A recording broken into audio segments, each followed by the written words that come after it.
All right, and I don't know if all of the top 100 deck lists are here, but I'm imagining a ton of Tenpai, which is why we're here. Also, Tatsuku, like, take a nap, dude. You don't have to do this. He's already qualified.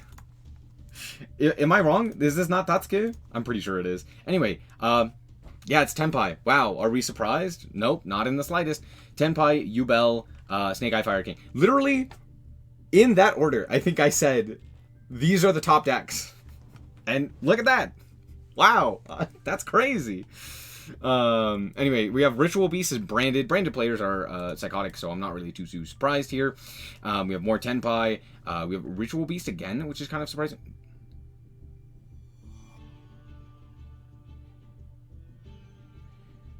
If this card is normal or special summon, you can banish a light monster from your grave. You can banish this card from hand or field to add a level 6 or lower winged beast. Oh.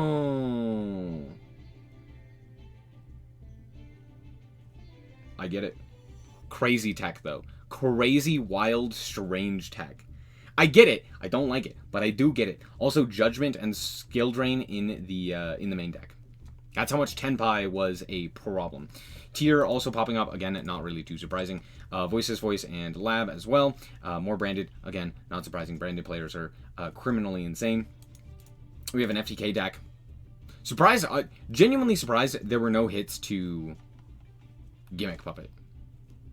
Also, there were no hits to Snake Eye nor Yubel. Okay, whatever. Voice. Honestly, Voice is actually doing pretty good here. Pendulum. Pendulum players are similar to branded players, so this doesn't count. Branded Tenpai. Whoa. Mathmac, Voiceless. Melodious. Melodious is actually pretty interesting, but then we have Ritual Beast. There's also always one Sprite player. Because honestly, here's the thing. Genuinely speaking, Sprite is actually pretty good. And I think so few people are invested into continually playing the same deck that they've played for ages now. But like, genuinely speaking, this deck is still very strong. Right? This is kind of an interesting list, and I'm definitely going to steal it and try it. But for the most part, I do think that Sprite, or just 2 Turbo, basically, is still pretty good. We then have more branded, which, to be fair, to branded as well, I must say, branded does have the capability of immediately winning the game. This person isn't playing it, but I would imagine some of the branded players probably were, which is, yeah, this guy. You can just give your opponent a no button, and then they can't special summon. So, like, it does make sense as to why branded is at least relatively popular. Because, hey, if you can just immediately win the game, why would you not? Especially when your opponent is allowing you to go first, and if they don't see Ash Blossom specifically, you probably just win the game. Like, yeah, I'm not surprised. Just disappointed. We have more Tenpai, more Tenpai, more Tenpai. We have Chimera. This is our first instance of a Chimera, but it's actually Yubel. You've been lied to. Just kidding. But yeah, all in all, Chimera. I'm not, this deck I think is overhyped, but it's still there. We have White Forest tier, which is, I actually don't hate being able to send like a Salvation, or I guess in this case Black Goat, which I think is actually pretty mid, but sure. Why are we only playing 2 Scream? Don't ask. We have Voiceless here. More Sprite, Yubel stuff. I'm actually surprised that there's this many Sprite. Again, there's only 2, but I'm still surprised. Oh, more Pendulum shenanigans. More tier. This is one of the things that you're seeing with this metagame that I think you can very quickly identify if you've been paying attention. But pretty much every single one of these decks that we have looked at here has been in a go first and kill your opponent by preventing them from basically doing anything, or it's Tenpai. And those are kind of the only 2 options, right? Because genuinely speaking, in the current metagame, it is go first and actually put up an FTK style board where your opponent cannot play through it, or die to Tenpai. Or just play Tenpai. So those are like your 3 options, right? So if those are your 3 options, people are going to choose 1 or 3 most of the time, because if you just die to Tenpai, that sucks.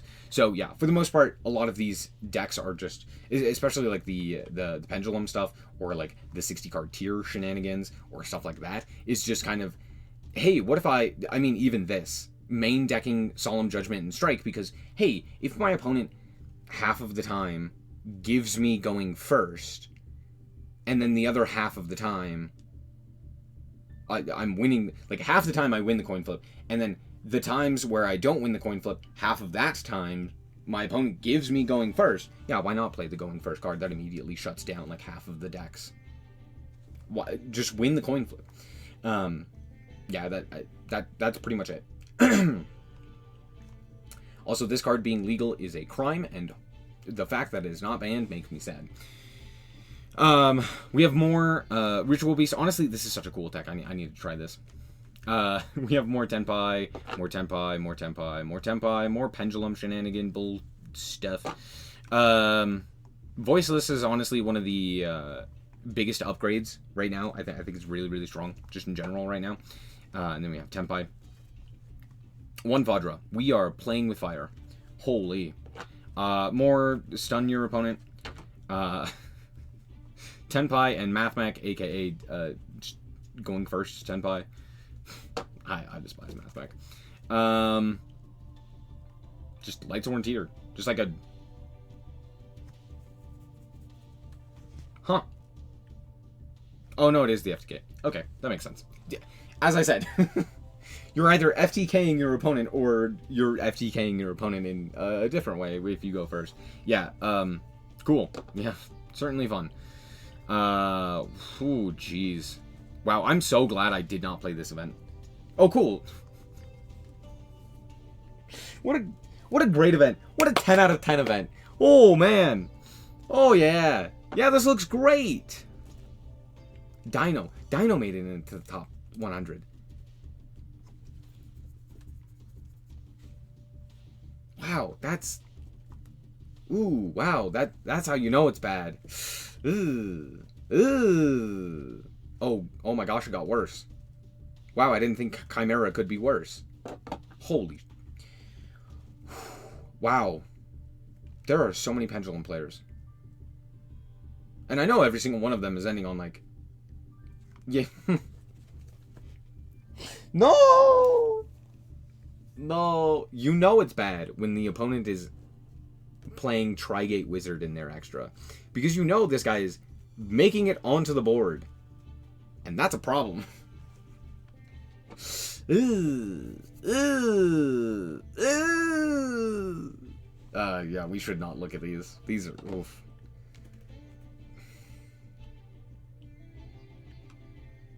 I'm just getting more and more depressed. Because it literally just looks like, hey, did you win the coin flip? You did. Congratulations. You win the game. That's kind of the idea behind pretty much all of this. It is, what if you won the coin flip and then immediately killed your opponent because of it? Or you played Tenpai, went second, and killed your opponent because you're playing Tenpai. Bro is playing the one Gamma because he said, I need something like Branded Fusion or my Mirror Sword Knight to resolve and immediately win me the game. Not looking good. This, I don't think getting rid of Tenpai necessarily inherently solves this issue. So, I think it'll help. But I don't think it'll help enough. I think there are too many underlying issues to make this a inherently fun format. But hopefully, getting rid of Tenpai does solve a lot of this. Because honestly, a lot of the issue that I've seen is because so many people are so heavily focused on beating Tenpai and making sure that they can actually beat whatever Tenpai throws at them, they are overcommitting into going first. Right? Which means if you go first, you win the game, and if you don't go first, just toss it up, it's fine, just go next, right? And that's not a fun game plan. It's not like playing Tenpai is inherently engaging. I don't know why we're, you know, I understand why people play Tenpai, but dear Lanta, I do not. I would not have had the stamina to play Tenpai. Heck, the people who played Ritual Beast, I'm surprised, were able to do as well as they... I just realized something. Bro is playing Triple Judgment, Triple Iron Thunder. He was not playing the game. They said, no games will be played. I will not play Yu-Gi-Oh! Today. He's playing one Maxi.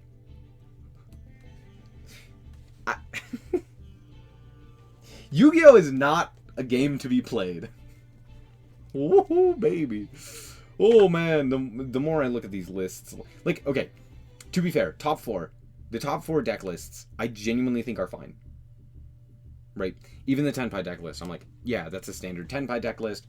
It's Tenpai. There's not much to say about this, right? This deck list looks clean. Looks concise. Makes sense. Easy. Like, there's not much to note about this. This is just a good deck list. This one, fantastic deck list. 42 is a bit... No, yeah. 42 is a bit average as well. Even, like, going over 40. Just because you play, like, so many cards you don't want to see, right? The Garunix, the Flomberg, even Oak is something you don't necessarily want to see. You don't want to see, like, Fire Island as well. You don't want to see Skyburn necessarily. Those are all, like, search targets that you're more likely to want to draw. Or want to search rather than draw. And then, like, for the rest of this is, like, yeah, all of this is pretty standard. And then as soon as you scroll any further down, it's just like, oh, this is a mess. Okay, this list is fine. But then it's just like, oh, we are not playing Yu-Gi-Oh! Our goal is to not play Yu-Gi-Oh! And, woo, baby! What if you didn't play Yu-Gi-Oh? Just saying. Anyway, I'm going to call it quits there. Dear Lanta, this is, I think, the greatest decision I've ever made, which was not participating in this Duelist Cup. Because, look at this. Look at this mess. Yeah. Anyway, thank you guys so much for watching, and remember to always stay frosty. Bye-bye. Shout out to the Frost Guard, my members. Thank you guys so much for the support, and I hope you enjoy the content.